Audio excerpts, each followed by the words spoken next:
All right, today we're going to talk about enrichment, and we've got some great hosts in Nate and Nick who are on our solutions engineering team. I'm just your moderator today, so they're going to be the real stars of the show. Yeah, hey guys. My name's Nick. I'm a solution engineer here at Panther. Happy to chat about enrichment with you guys. Nate's actually going to be kicking us off though after this. So Nate, go ahead and introduce yourself. Yeah, hey gang, Nate Zamanek, also on Nick's team, along with the other SEs here at Panther. Super stoked about this topic. Enrichment's one of my favorite things about Panther. So hopefully you guys get some value out of today. Open it up for questions as well anytime. If you have any questions, throw them in the chat as we go. And yeah, we'll make sure you get them answered. Great to talk. Definitely. All right, if I want to jump forward a slide or two.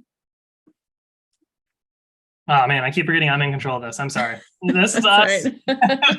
You just met all of us. Here's our agenda. Yeah, so Nate will run through the missing piece, and then we've got Nick and Nate kind of switching off, going through more of a deep dive on enrichment. We'll learn what the 5 W's and an H are. It's a little bit of a mystery we'll reveal to you.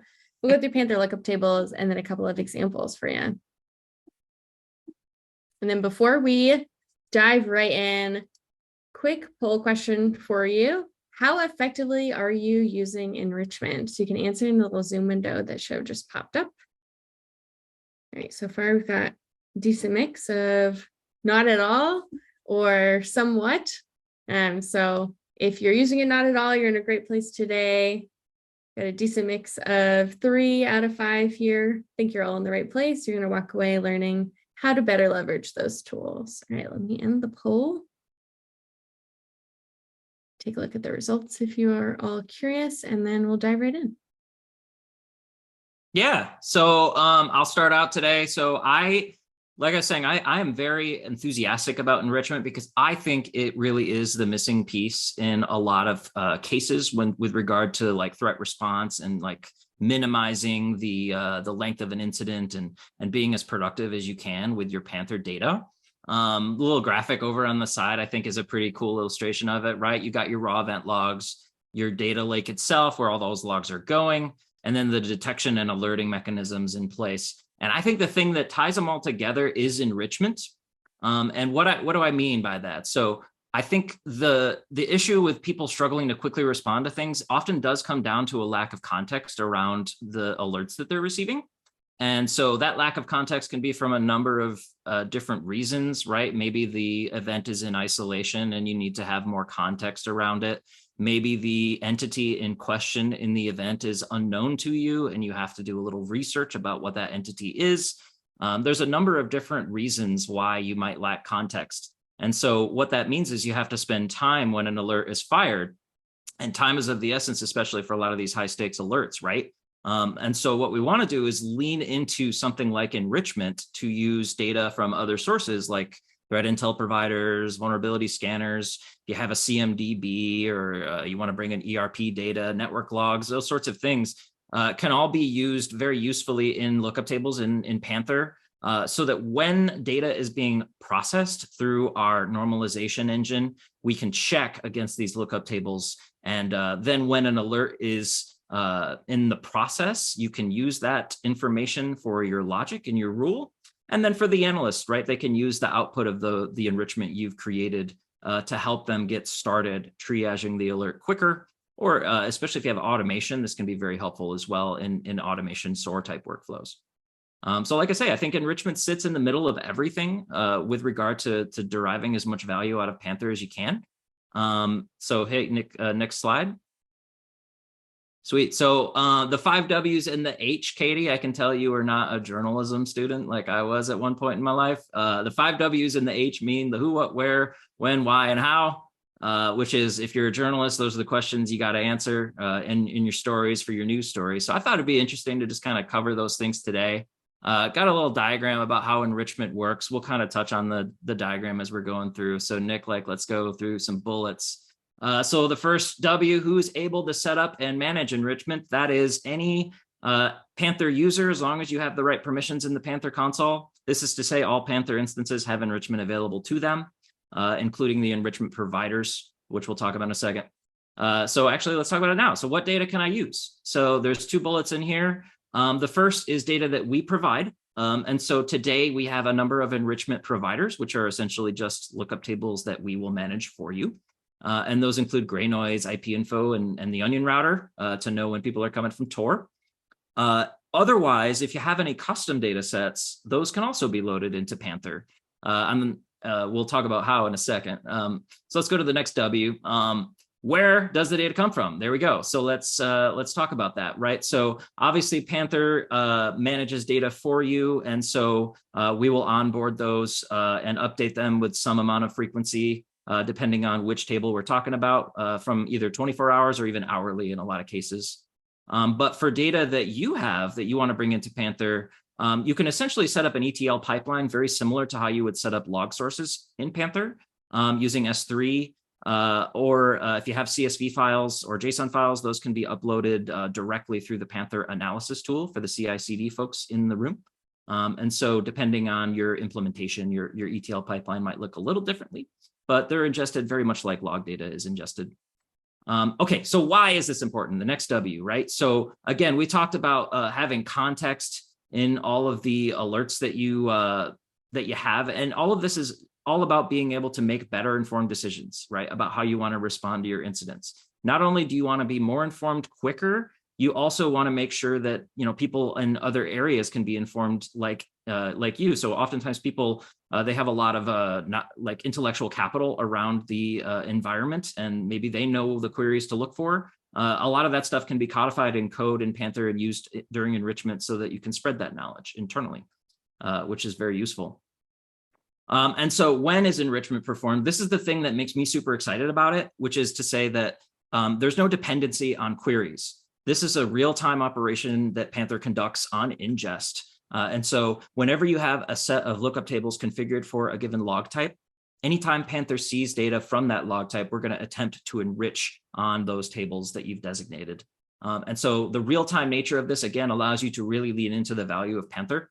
Providing those real-time detections for you. And again, no dependency on query and really no impact on performance either. It doesn't bring down mean time to alert whatsoever. The operation is within a couple of milliseconds through some optimizations that we've done in the code base to make this work. So that's to say any number of lookup tables, it's going to happen in real time. And then finally, the H, how do you use this? And we will talk a little bit about some of these, but essentially any fields within a log type can be used for lookups. The lookup tables just need to be keyed with a certain value. And so let's say IP addresses, for example, those can be keyed. If you look on the diagram over here, it kind of goes through the entire workflow of a custom enrichment source. Let's say we have a lookup table containing a list of bad actors by IP address. Those can be imported again from S3 or CSV files. They will get committed directly to Snowflake. And then when logs come in, they are configured on the back end in the enrichment configuration to match on certain fields. And so in those incoming logs, you see I have the IP_address field, and that is linked to the lookup table. And so you see we got the 3.3.3.3, that's going to bring in a match. And the result of that is placed in a field called p-enrichment. And so p-enrichment is an object that contains each of the lookup tables and the fields they were matched against.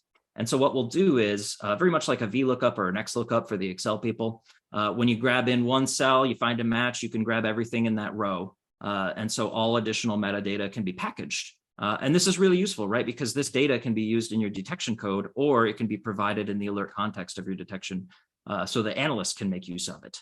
And so this, hopefully that's starting to paint a real clear picture about where this could provide value for you. But we do have some examples coming up. And yeah, lookup tables are stored in the Snowflake table. So they can be queried also, by the way, on an ad hoc basis. And they work within our indicator search too. So they are considered part of the data lake. And so it's part of telling that entire story, bringing down silos and taking advantage of any contextual data that could be useful to you. And so, like I say, we got some examples on this. So look forward to those. A little bit about lookup tables. And so, like I said, there's this distinction between custom and built-in lookup tables. Built-in we refer to as enrichment providers. And so those are the ones that are gray noise, IP info, and Tor are the big hitters. Custom lookup tables can be any data you'd like, with the caveat that the row size max is 65 kilobytes per row.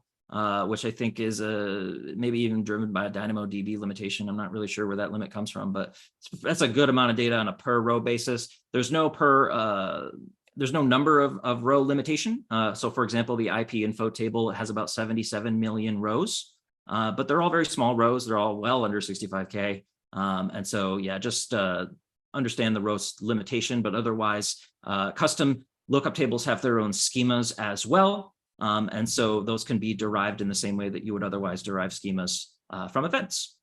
And so the ingestion pipeline is very similar to that. With regard to our built-in ones, we also not only do we manage the data, but we provide helper functions that will allow you to obfuscate interacting with that data in your detection code. In other words, basically, if you want to get IP info data, we have a class that you can import and send it to your event, and it will go ahead and return the proper lookup table nested data for you. It's an optional thing to make your life a little easier when coding detections, but we do try and make that process as easy as we can for our enrichment providers. Excellent. Thanks, Nate. Perfectly set stage for me to talk through some examples around how you might actually use these enrichment providers or lookup tables, if you will, in practicality. So we'll start with gray noise and, a quick summary of how you could use gray noise to, empower your detections or make your alerts more meaningful is summarized really nicely here. So you can use gray noise to ignore background noise, to prioritize critical events, and detect opportunistic attacks within your perimeter, all while identifying emerging threats. Something that I've done in demos that I give of Panther or when speaking with prospects or even existing customers is talk about the idea of looking at a threat intelligence provider like gray noise or something else like Cisco Talos or whatever it might be. And part of your daily routine as a security operations person, engineer, analyst, whatever it might be, if you're in the security space, you're probably keeping some kind of tab on what's going on in the industry. So when you look at gray noise, for example, and you go to their website and you say, what are the trends happening today? And they say, oh, this IP address list is malicious and this IP address is benign, so on and so forth. Panther can automate that into your pipeline as we're discussing here. So this is a quick example of a CloudTrail event and how we're mapping that IP address with gray noise. And then based on the scans that gray noise is doing, we're adding that context nested within the field here. I hope it's apparent that this isn't the complete CloudTrail log. I'm trying to denote that with these 3 dots, but this will ultimately live all in the same file. So that way, when you're writing your detection, you can use this context or this enrichment data to better inform your detection. So let's take a look at what that example looks like. If I pivot over to the Panther console or a Panther console that I have here, there is a simple detection, honestly, that we put together where anytime somebody updates a detection filter within the Panther console, we wanted to know about that, just to say, hey, nobody really should be updating these. And if they do, we want to make sure that they have the right permissions. So the core of the logic is just simply here on line 11 that says, hey, when the action name of the Panther audit logs is equal to update_detection_filter, we want to alert. But just before that, on lines 8 and 9, and there's some variable setting up here as well, but for the sake of brevity, we'll just talk about these 2 lines. And what this is doing is just saying, hey, given context that might exist from gray noise, we want to include that in this detection somehow. And in this case, the way that we're doing is we're bumping up the severity, whether it exists or not. So in the rule function here, we're just simply grabbing the context. We're not doing really anything with that. Again, the purpose of this detection is just to simply alert on when somebody's updating detection filters. However, if somebody updates a detection filter and they're doing it from a malicious IP address, we want to elevate that severity level to high, or maybe even critical would make more sense. But this is a cool way to define 2 things. 1, using gray noise as enrichment, but also 2, using that to elevate or de-escalate your severity levels as well. It could be benign as well. And we could add some logic in here to say, if it's benign, then maybe we don't even alert at all. We could add that logic up here, but so on and so forth. And with that logic in place, it's also important to know how to test it, right? So once you have your logic defined above, there's always the ability to include a unit test within your detections. And by default, you're not going to have the p_enrichment field there. And you'll notice that too when you start playing around with this as well. But however, we do include the enrich test data button. So when I click this, it will start loading. And what it's doing is it's looking at the IP address. In this case, it's looking at the source IP. And it's comparing that source IP against the grain noise table, also IP info, which we'll talk about next. So that's kind of a sneak peek. But you can see that with the p_enrichment data there, now I have it available to me. So if I were to run my tests, which these are previous runs, so I'll run them again. We can run all. We can see how the severity changes based on that enrichment context existing and it's not existing. So we'll let this run, and here we go. So the first detection has a severity level of info, and the malicious unit test, of course, has a severity of high. So that's one way that we can ensure that this is working appropriately. So yeah, that's one way that we can leverage grain noise. I'm sure, I'm hopeful that this encourages everyone on the call to think of ways that they can incorporate grain noise into their detections. But let's look at what's next. So we talked about grain noise first. We'll pivot over to IP info. And if you're not familiar with IP info, the short and sweet of it is that any log event that doesn't have geographical information included in it, for example, CloudTrail doesn't have it in it. I believe that this record is from a Zoom log event, if I'm not mistaken. But IP info will add that level of enrichment based on the IP address that it has received. So you can see that this is an IPv6 IP, and it turns out that this one's from Taipei.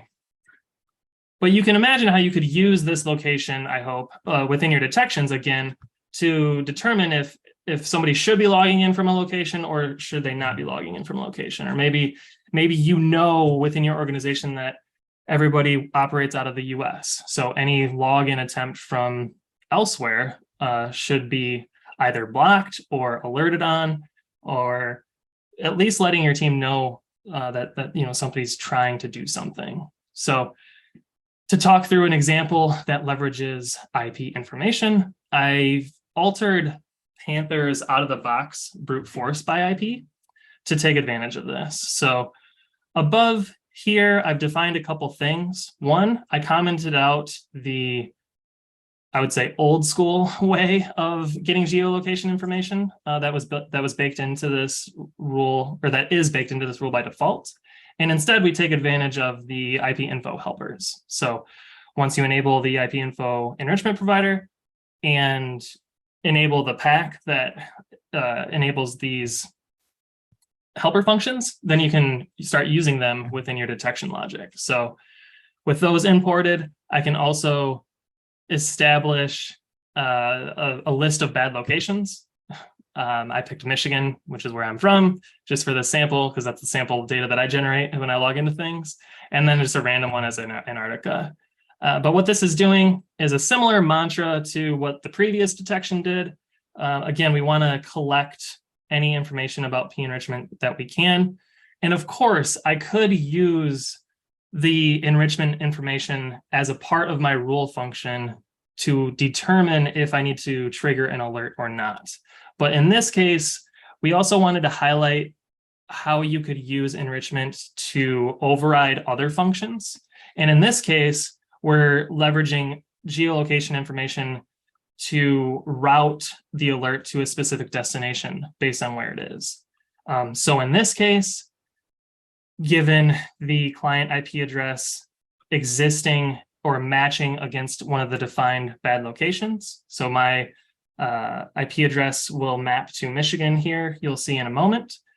Then I want to route it to this alert destination, which I believe is just a Slack channel. But what I think would be really powerful and cool for customers of ours or prospects of ours to take advantage of is the bigger your organization gets, the bigger your team might be, and different teams are responsible for different applications. So if we see an IP address come in from Zoom that's coming from Africa, and team A manages that, then it probably is appropriate to alert that team so that they can either update their firewall rules or investigate, maybe somebody's traveling to Africa and they just need to whitelist that for some reason, so on and so forth. So this is an example of, again, how you can take advantage of the IP info table of data, incorporate it into your detection, and then use it in the appropriate places to do a number of things with Python. There's so much flexibility here and power. These are just simple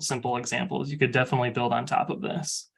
And lastly, what you can see here too is we're also delivering that IP information within the alert context. So whenever an alert gets fired off and lands in Slack or Jira or PagerDuty or wherever it might be, wherever you're receiving your alerts, if the IP info location does exist, we'll include that.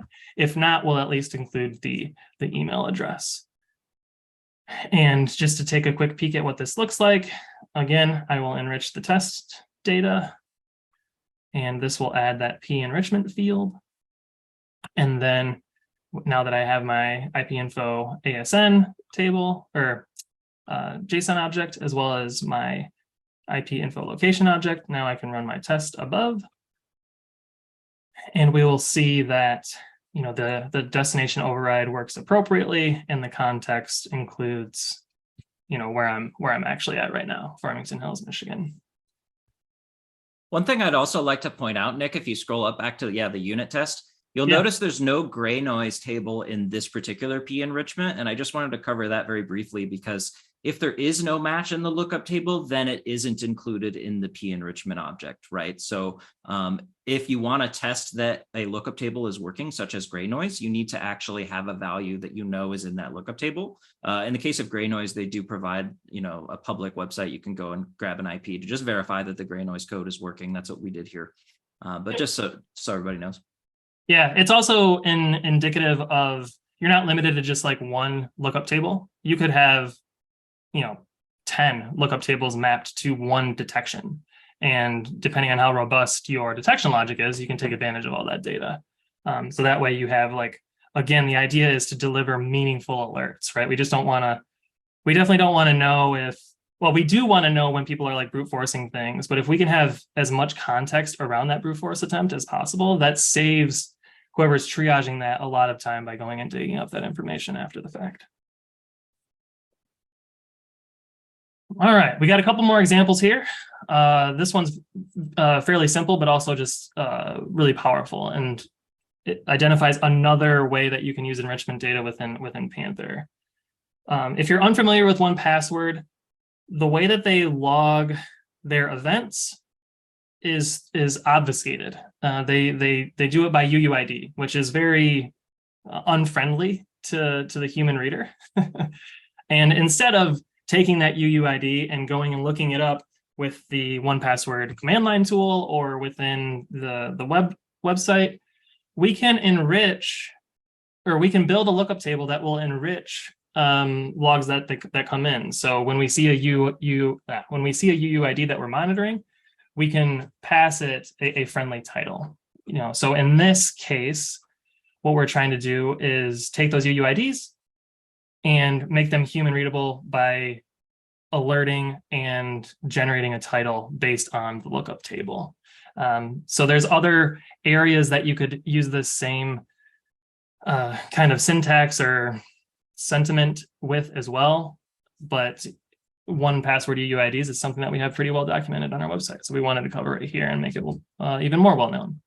And an example of what that looks like too, by the way, just to keep going through my list of examples, is perhaps I have a list of credentials that maybe aren't used by humans. Maybe they're used by automated tools. They're spun up, or their credentials are spun up so that some automated pipeline that I put together is the only thing that's accessing them. So then it would be very strange or unexpected if a human actually, logged in, accessed that credential, or even used it somewhere else. So when we receive a log event from 1Password that says, hey, this item has been used by X, Y, and Z actor, we can generate an alert based on the, again, titles that I'm more familiar with versus the UUIDs.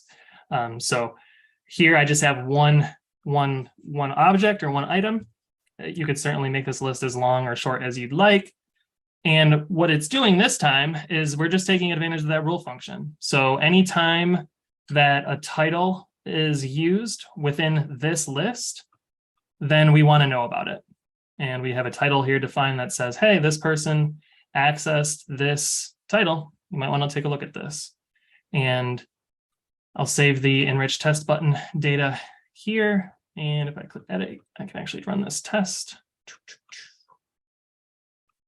And so when I run this test this time, you'll see exactly that, right?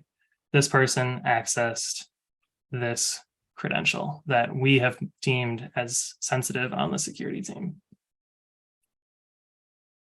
A simple and, in my opinion, rather elegant detection that uses the power of, the 1Password log events with a lookup table and making those two, it's like peanut butter and jelly in a lot of ways.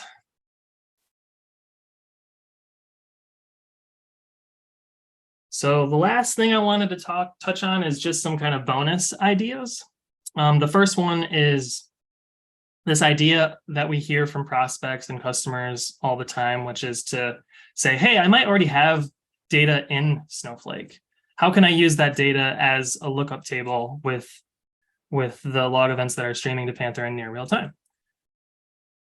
While we will continue advocating internally to make this more kind of baked into the product, the way that you can achieve it today is by leveraging the APIs to kind of extract that data that you're looking for out of Snowflake and put it into a lookup table that you will map to all those log sources that you want to enrich with it. So this is just a quick 3 bullet point outline around how that could be done. To be honest, my goal was to have an example script put together for you guys to talk through this, but I wasn't able to finish it. The SE team here will definitely have that available sooner rather than later. But the idea is rather simple, right? Just given a set of credentials to access Snowflake via their API, they actually have a library that you can use with Python, I learned, where you can just simply plug in your credentials and then start making SQL statements. And then the idea from there would just be route those results to like an S3 bucket, for example, or you could do a CSV and like manually upload it. It kind of depends on how frequently you need to keep that data fresh. But yeah, you can do it both ways. It's just building a little bit of tooling to make that available to you. And then another bonus kind of topic is using other data sets that might be more custom within your organization to further reduce noise. And Nessie on our team put together kind of 3 examples that are actually running on as GitHub actions. So there are 3 here that you can see. I just pivoted over to GitHub repository, and there's 3 workflows defined. One is called AWS IP ranges, and then GCP IP ranges, and then Okta users. And the idea behind all of these is to take, with the AWS example, like AWS publishes their IP ranges that they use. So as I'm building out my detection logic, if I see an IP come from AWS IP range, then maybe that's just noise and I can ignore it. I can certainly store that as like maybe an informational level alert and investigate that further if something else comes up. But you might trust AWS to actually protect its own kind of IP range, and therefore you can most of the time safely ignore anything coming from those IP ranges. So you can use that as an enrichment feed to your table. So these actions, if you will, define the steps needed to pull that data down and then upload it to Panther as a lookup table that you can reference within your detections. And this is really powerful when used in combination with other lookup tables. Let's say maybe an AWS IP did happen to get compromised, and it's maybe now appearing in the gray noise database. So what you could do is take those two pieces of data and consider them both. And depending on what you see, you could alter your logic there that way, which is kind of neat.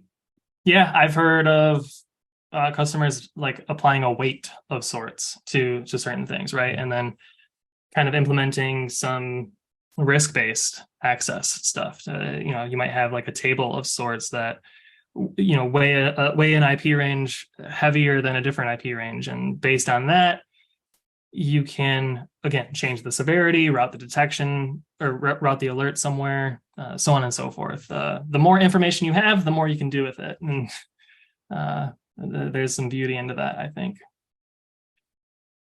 The other one that I'll talk about, the GCP ranges, is very similar to AWS. It's just the GCP flavor. So the other thing worth just touching on briefly is the idea of pulling your identity provider information into a lookup table so that you can use that as context to say, hey, I know that Nick logs in from this IP range all the time. And I know that because we see it frequently and it's in a lookup table. But the second that changes, then maybe I can update my lookup table and reference that. And then again, so on and so forth.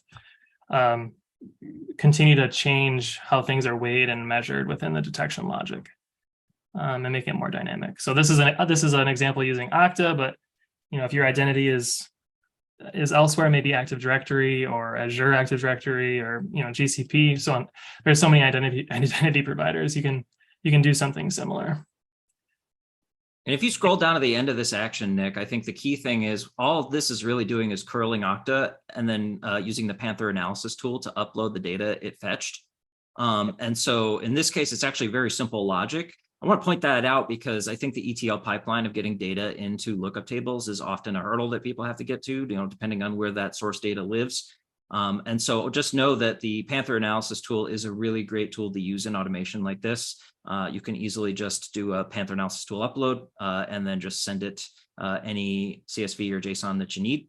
And so wherever that data lives, if you can do automation very much like this through either an API or some kind of script that's running on a server or whatever that is, it's very easy to just package it up and shift it to the Panther analysis tool. Yep. And there's another tool called Panther Log that helps you make sure the schemas that Panther uses to make sure it can read and understand the data that you're putting into a lookup table is working appropriately as well. So with the combination of the Panther tools and the SE team and our TSE team and the CSMs, we can get you guys squared away and up and running there, and especially in a way that you guys can repeat it internally. So as data changes and you adopt more tools, you can definitely keep taking advantage of all that data.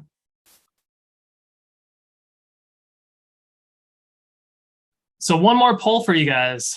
Looking for feedback on what the next data source you'd like Panther to kind of supply out of the box might look like. Like what kind of category of data are you guys most interested in? For a second, I thought it was going to be unanimous CMDB, but now it's changing. We hear you on the threat intel providers. Definitely, I think we dipped our foot or our toe in the water, let's say, with gray noise. I think IP Info is a borderline threat intel provider because it will tell you if something's a VPN or not. We also have the Tor thing. And so we would welcome, I said this in the chat, I think Phil asked about this, if it's possible for you guys to send us any suggestions that you have for those sorts of enrichment providers.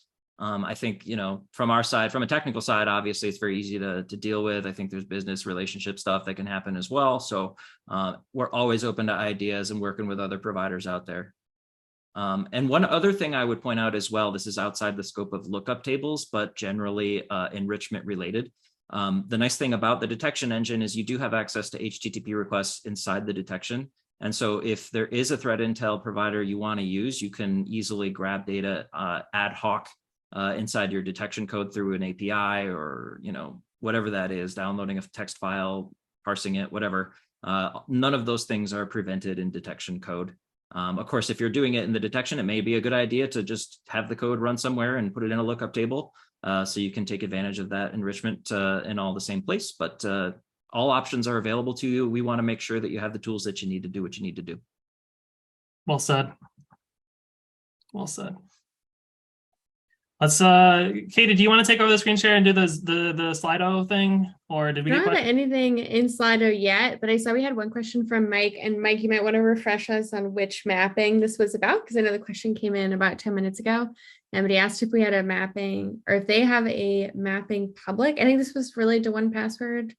Mike, feel free to jump in the chat with what that was about, so we make sure we answer that right. Yeah, I'm trying to scroll through the chat and see where it was asked. Oh, it's in the Q&A. He clarified 1Password UUID to common name. And what's the question about that? Is the mapping public? Oh yeah, I can probably just pivot over to our documentation about that actually. So we have this pretty well defined underneath enrichment, and then lookup tables, and then there's a lookup table example where we outline how you can actually set this up in your environment. The short and sweet of it is you take advantage of the 1Password command line tool and basically output a list of UUIDs and titles in JSON format, and then you use that to upload to Panther, and then that way, it's mapped. It's really pretty trivial and easy. And if there's any help that you guys might need, we can certainly help you do that. Yeah, that was a really great example for how you can essentially leverage, like 1Password logs, like the events are already coming into Panther, but you I think the great point of that demonstration is there's other metadata that lives in 1Password that you can also extract.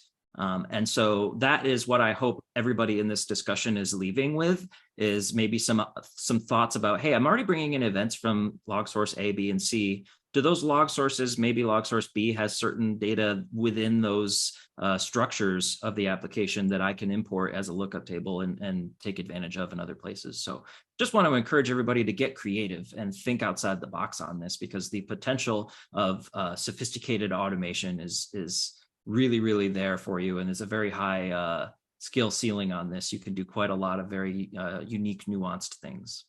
Yep. Excellent. Yeah, I don't see any other questions right now. So if folks have additional questions, we've got time to answer them for sure. If anyone wants to talk through anything, you can let us know. I can even unmute you. And if you don't want to type it out, just let us know. But while folks get any final questions in, I wanted to plug, when the webinar ends, you'll be redirected to a Zoom screen with a very short poll. There's only one required question. If you can fill that out with feedback on the session, that would be much appreciated. I don't see any other questions coming through. So give folks another minute. If you're typing something, I don't want to abruptly end. But the recording of this will be put in the community, and I imagine we'll have it likely on our YouTube or knowledge base. It's just kind of a resource on enrichment down the line. So if you have other team members who might enjoy this or learn from it, then you can definitely point them to that. Yeah, I don't see any other questions. I think we're safe to wrap up. Thank you, everybody, for your time. And like I asked, please give us your feedback on that Zoom poll when you get redirected. Thanks, everybody. Thanks, everybody. Take care. Thanks, gang. Take care.